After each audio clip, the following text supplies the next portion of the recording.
Welcome back to the show. You're watching Suite 303. On the show today, we have on Chief of Staff Joseph Ionati from the Cleveland Clinic, Florida region. Joe, thanks so much for being on. It's just great talking to you, just finding out all about the great stuff that Cleveland Clinic does. Tell our viewers and myself how you picked this profession. Well, it's interesting because I never thought to do much of anything else other than healthcare, and I can't honestly remember how that came about. It was just the way it ever was from elementary school to today. So, I never went through the childhood thinking I was going to be a policeman or a fireman, I came close at least to think, well, maybe I'll be an astronaut because I grew up in the 60s with, the Buzz big, and all those guys? The big moonshot, effort to land a man on the moon and the Apollo era and all that. So, yeah, I was enamored at one point thinking, well, I'd be a doctor and an astronaut. So I never really deviated from the doctor part. I was always interested in science. I was always interested in, helping people. And, so healthcare is kind of a good mix between science and discovery and helping people rather than just being a laboratory-based person. So I find it amazing how many years doctors and people in your profession have to spend in school. Like, how many years did you go to school, Joe? Like, how many years were you in school for that? I started kindergarten at age 4, and I finished when I was 30 some odd years old. So probably 30 years of education. I got a graduate degree, a PhD in cell biology after residency. So I finished in 87, and I was born in 54. So you could do the math. There you go. Yeah, probably 30 years of schooling. And did you climb so how long have you been with Cleveland Clinic?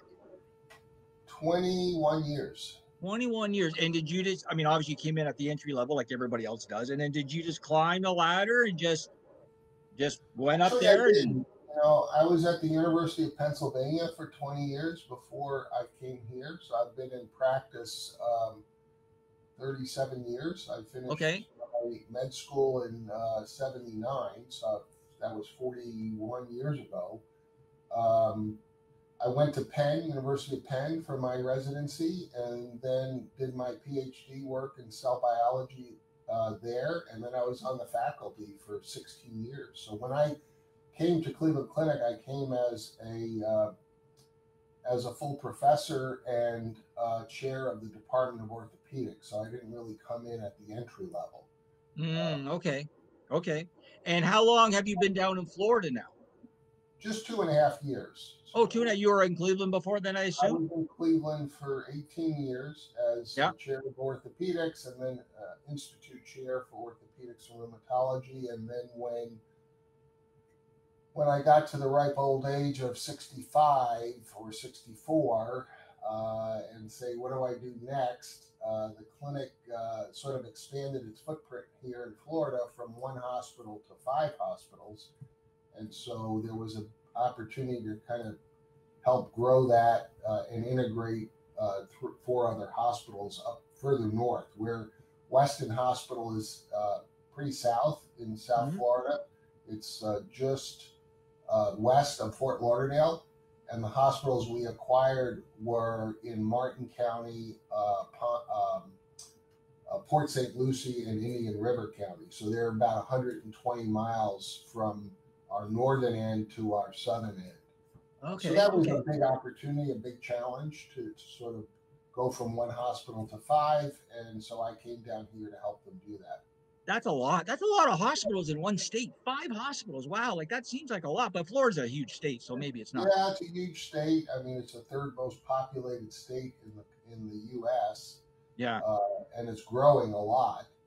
There are a lot of people that move. No, taxes. North to south. Taxes are very favorable here. Yeah. Also because of tourism. That's right. So tourists, bring a lot of revenue to the state, and as such, they don't they don't have city or state tax, which makes it favorable, particularly for those folks up north. Joe, let me ask you. So let me ask you this, because we have a lot of people who are very interested and very tied to the healthcare system because of the disability channel and what we do through our employment programs for persons with disabilities and veterans. But I know there's going to be a lot of people tuning in because they're big fans of the healthcare system. If people want to sort of I have a lot of people who want to volunteer and just sort of support the community. And is there anything that you can sort of recommend to get involved in some type of healthcare volunteering mechanism or because I have a lot of great people in my community that unfortunately are they're disabled and they can't do full-time jobs, but at the same time they want to get involved and they want to sort of have a purpose in life and give back. And is there anything here in Toronto, or maybe we can connect and maybe get my people supporting your hospital? Maybe like they have at like Walmart, like the Giver, like the greeters or something like that. I know with COVID now it's ridiculous. Yeah, I mean, there are less of those opportunities, but COVID will pass, Yeah, like every other, infectious disease or pandemic. I mean, these don't stay forever. There might be another one some other year yeah, down the road, but this will pass.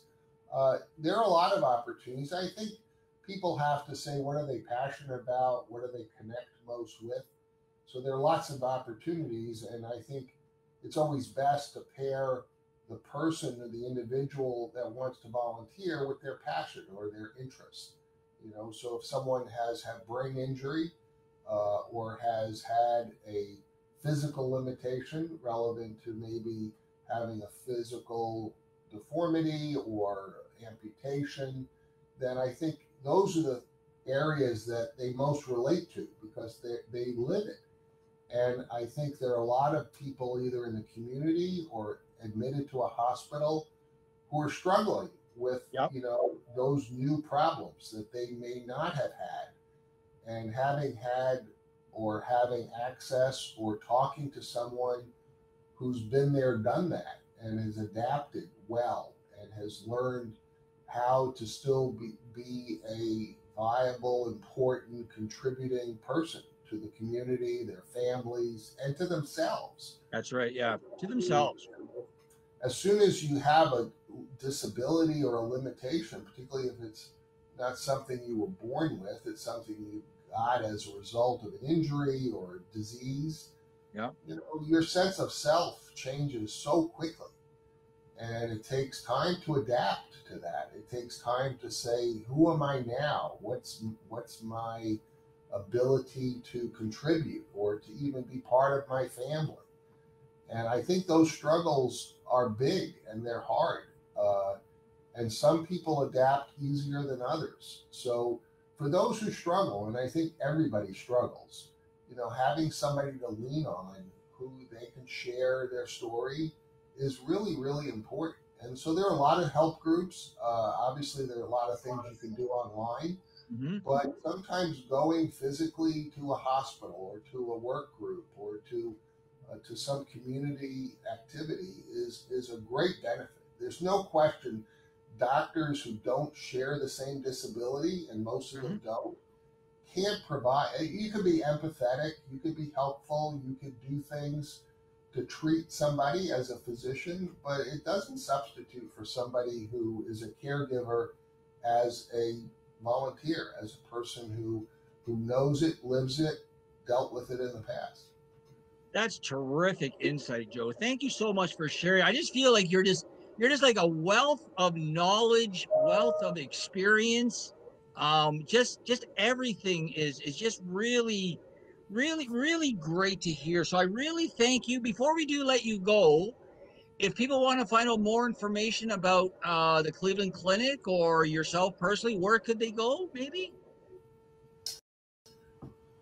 Well, I'm accessible personally through, through the Cleveland Clinic. Yeah. It's easy to do. You Like know, not so much with you. I mean, more like if people want to find out more information on a Cleveland Clinic, they could just go at well, there's a great www. website. Yeah. Cleveland Clinic has a great website. It has a lot of medical information. If you just want to type in, a problem, there's just like anything else, there are a million websites out there for medical information. I think Some of them, like those that are associated with a large health system like the Cleveland Clinic, the information is well screened, it's well vetted, it's reliable. And I think that's the best way to go. Obviously, if you have a specific area that you're interested in, you want to contact somebody for care or for advice or something like that, the website is capable of letting you make an appointment. You can make your own appointment online. You could set up a video visit, for a telehealth visit. So there's a lot of ways to access the Cleveland Clinic. Well, I really want to thank you today, Joe. If you want to hang on just for a sec, I just want to mention that we do have a strong connection. Peter Evans, my cousin, who was a doctor up here in Toronto, now he works down at the Cleveland Clinic, works for Joe actually in the Cleveland Clinic. He's the one that connected us, and I can't thank him enough. I'm also friends now with Joe's son. So, Joe, I really thank you for supporting the channel, for letting me come in your door, for coming on the show today, for just sharing your knowledge and your experience with our team and our viewers. I really appreciate that. What we're going to do, we're going to take a quick break, and I'm going to come back and wrap the show. So stay tuned. You're watching Sweet 303. We want to thank Chief of Staff Joe Ionati for being on today. Joe, thanks again. Hang tight. We'll be right back.